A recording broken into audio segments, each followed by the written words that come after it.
What is going on, Swoopers? Welcome back to another episode of Swoop Luke. In this new series that I'll be doing, I'll be getting an opposition supporter onto the channel. We're going to have a talk about the round or the game that's coming up. We'll talk about a little bit about their season, how they're going. But we are joined by Anna Pavlou from SEN. How you going? Big Geelong supporter. Swoop, I'm happy to be here. Thank you for thinking of me, and I'm very happy to be on the show today. No, it's all good. Look, I thought as soon as I saw that Geelong was coming up first, I thought I needed to get you on. I always see you on the timeline. I don't interact with you too much because what Geelong have done to us in the past, so I kind of stray away from that a little bit. But look, first off, right off the bat, tell me how you feel right now, premiers, and just going into this season. Yeah, it was a pretty epic summer, I must say. We were just talking before the show about how you said that preseason was too long, but I'm really enjoying the break as rating premiers. So yeah, I guess my love for Geelong started as a child. My dad, actually my grandfather, I'm Greek, so my bapu came from Cyprus, and he was a Greek Cypriot, so he migrated here, and the first thing that he did was go to a pub, as you do, right? So he got to the pub and someone goes, "Oh, you've got to have a team." He didn't even barely spoke English and goes, "A team? What do you mean?" And picked Geelong because it matched the Greek flag. Yep. And that was in 1952. So we won the premiership that year. So didn't know what Geelong was. Grew up his whole life in Melbourne here after he migrated, and the whole family has lived here. But my dad caught the footy bug, and then I naturally got it from him because it's un-Australian if you don't go for your family's team. Yeah. So yeah, I've been pretty lucky.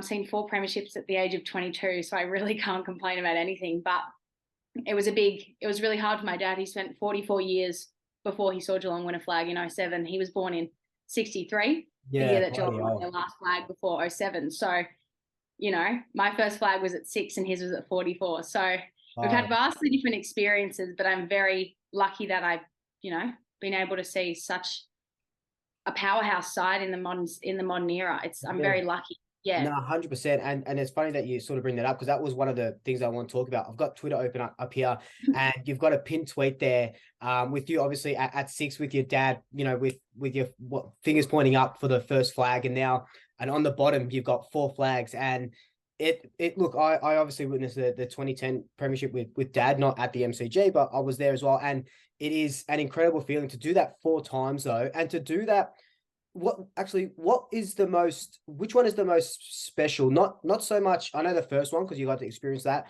but which one is, out of all 4 of those, which one means the most?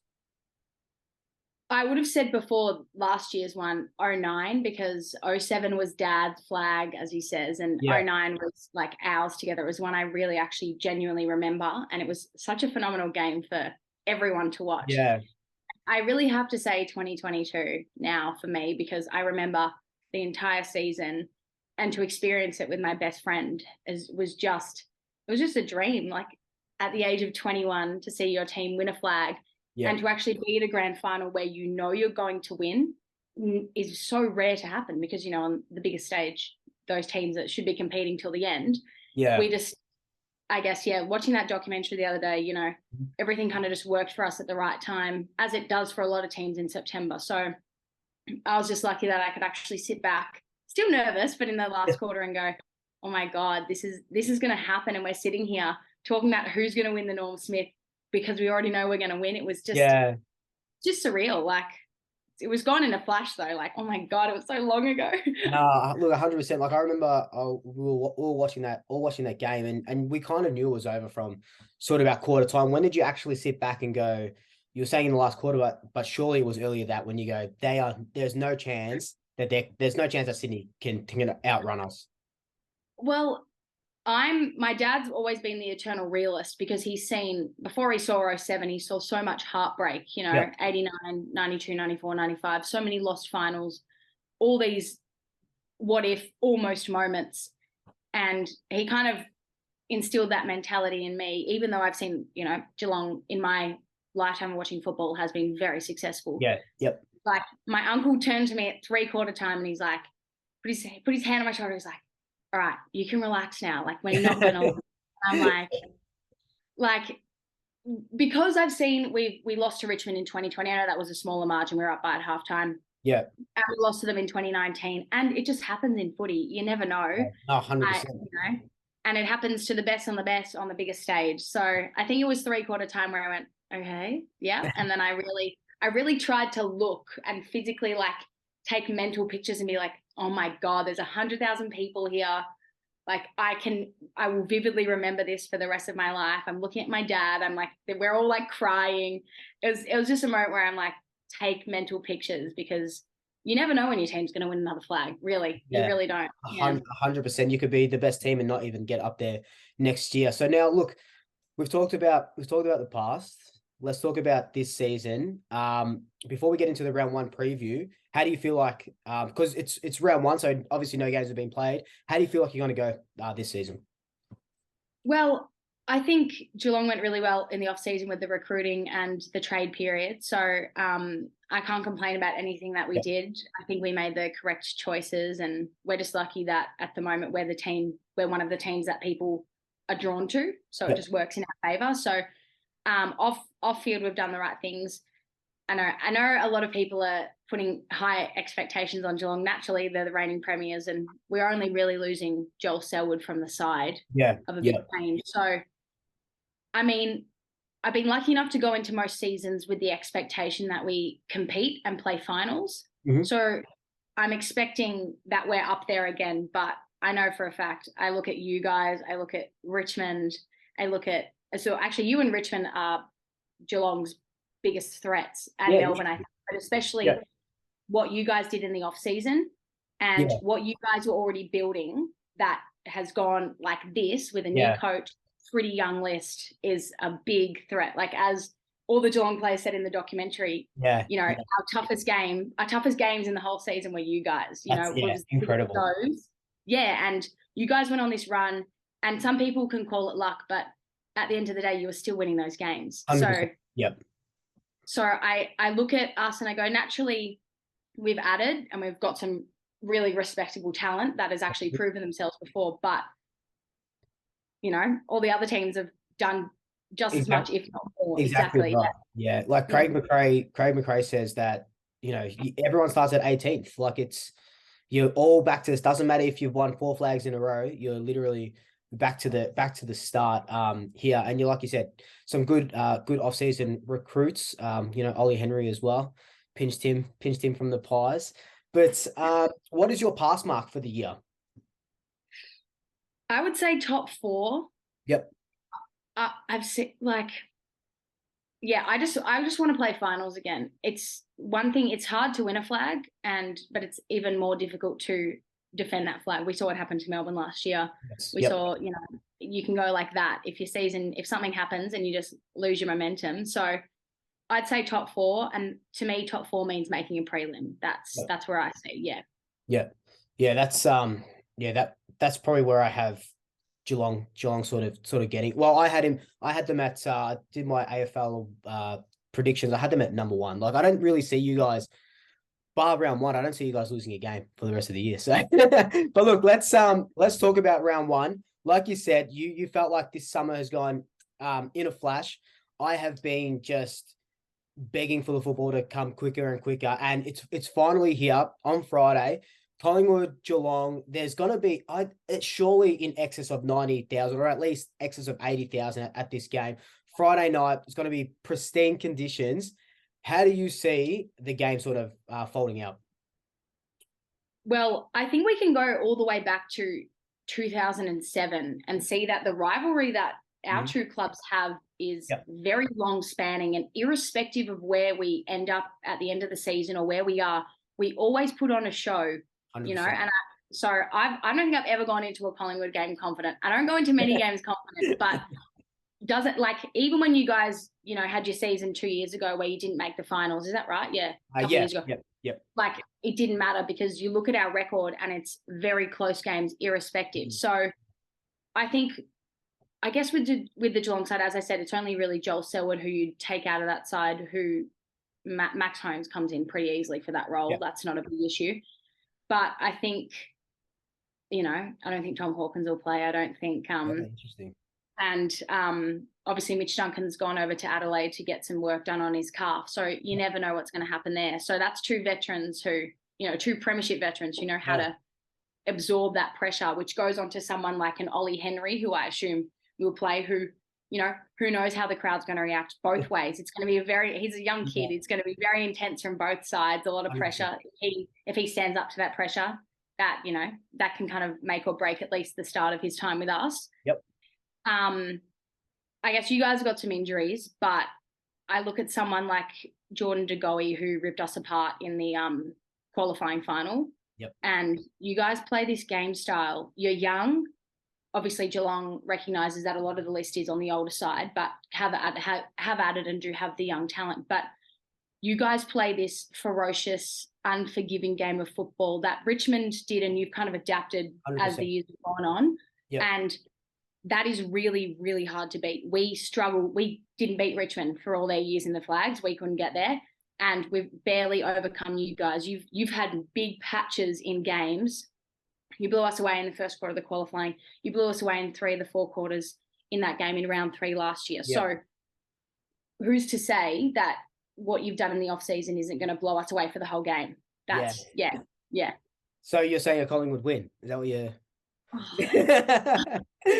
Honestly, I've never tipped against Geelong, and I haven't tipped against them for this, but I wouldn't be surprised if you guys come out on top, because as I said, you've added, I think your biggest one is McStay. That is a huge addition to your side. Even though you play quite a small game because you're so quick and it works for you, but adding a tall forwards never go out of style. Tall players never go out of style. So he is, I guess, unmovable in today's game, irrespective. So he adds, I guess, a more mature element to your side that I think you've been looking for. 100%. And that's scary for opposition. We haven't added anyone extremely tall, and we're going to be very likely without Tom Hawkins. So I think that's a big point. So in my heart, it's Geelong, but I wouldn't be surprised if you guys come out on top.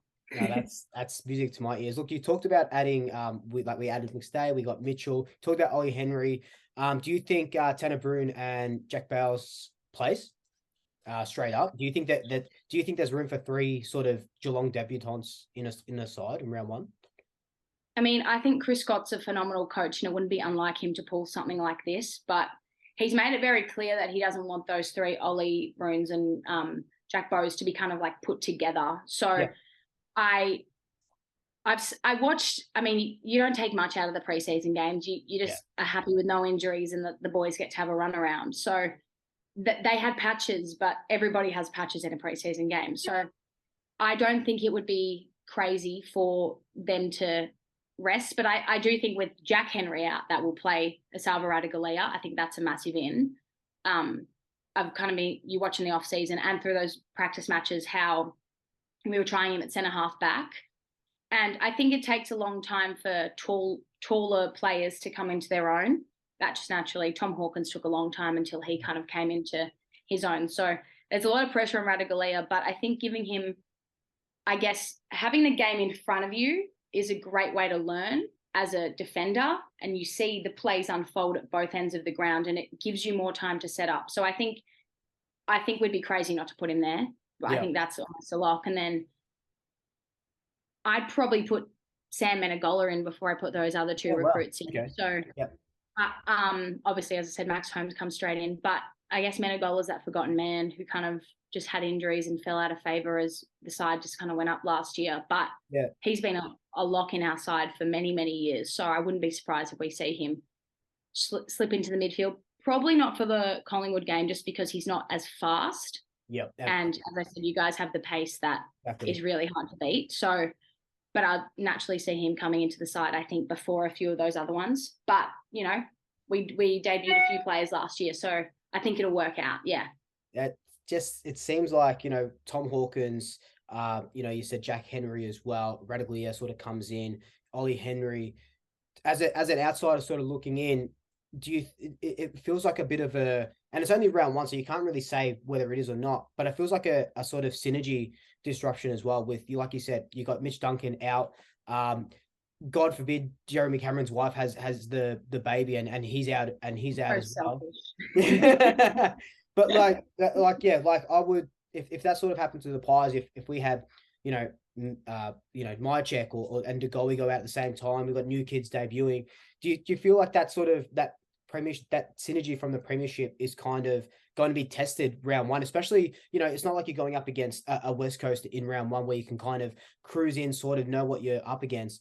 We're going to come and we're going to just hit you guys hard because we have a point to prove as well. We lost to you in, like you said, round 3 where we were up by like 5 or 6 goals or something, and that shouldn't have happened. The qualifying final was one of the best, not only best games I've seen, but best finals I've ever watched.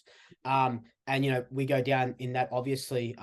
Like you said in the documentary, the Cats guys had some stuff to say that was their best, most high pressure game and stuff like that.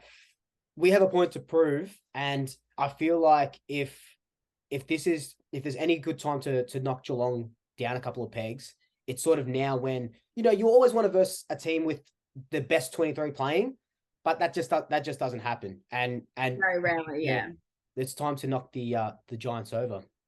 Yeah, I think, and you saw it with Geelong season last year, and they talked about in the documentary that they were really trying to figure out their game plan until we went on the 16-game winning streak, and that was round 8 or 9. So we were 5-4 or something like that, and we really we broke the bye hoodoo and the rest hoodoo kind of thing over last year and the year before. But we've had the least amount of time off, and we've had to the quickest turnaround just because of being in the grand final.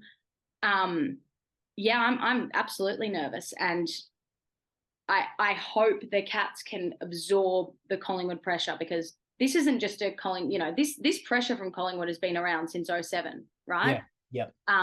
And it really builds a rivalry, and when a rivalry is built, naturally there's media pressure, there's fan expectation, but the players feel that more than, 100%. As you said, a West Coast game or something where it's an interstate team down at Kardinia Park, and it's, we're lucky that we win a lot of games down there. So yeah, it's a bit daunting, and I know the players probably naturally feel that way, losing those key players, possibly Duncan out, almost certain, Hawkins probably not, and if he does play, he probably won't be at his full strength, which is a big fear. So yeah, it is a bit nerve-wracking, and as I said, you're young, you're fit, you've been pretty lucky in the off season, bar Lipinski with the injury. Yeah, we have definitely. So yeah, everyone's a year older, and that for young players is just a one step closer to their prime. So yeah, I'm definitely nervous. Yeah, you guys have got nothing to lose. I mean, no one's got anything to lose in round 1, but you guys especially, who's to say you just don't throw it all out there? Yeah, exactly. Foot on the gas. Look, final words. How much have you got? You said your heart. You said saying Geelong. How much you got them winning by? I'll say 10 points, but it's just not good for me. I was going to say Collingwood by 10 as well. So there we go. All right, we can put a bet on. Let's keep it. Let's keep it at that. It is whatever happens. We know that it's going to be an intense, insane game, and like you said, the fans either way. There's so many sort of storylines in this round 1 game. Ollie Henry, Tom Mitchell's first sort of proper game. How's McStay going? Tom Hawkins, will he play? Won't he play? And then obviously that qualifying final. And you guys win the premiership. So there's a lot of storylines, and it's going to be a new chapter is written. That's what I love about. That's what I love about footy. Round 1 as well. I said it in a video the other day where I'm so glad we're playing you guys in round 1. You guys are the benchmark. You want to see.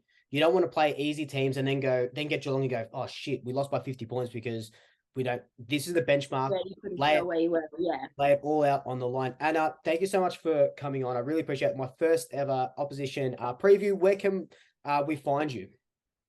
You can listen to me on SEN every morning. I read the morning news 5 days a week, so 6 a.m. to midday if you want to hear my voice. I don't sound like this. I sound a bit more proper. Or you can get me on Twitter, Anna_Pav22. And it's a lot of Geelong content, but I'm usually tweeting about as much footy content as I can. I love everyone's input. I love to talk to anyone about anything, really. Yeah, so hit me up. Too easy. Anna, thank you so much. I really appreciate it. Good luck for the rest of the season, just not round 1. You too. Thanks, Swoop. See ya. Bye.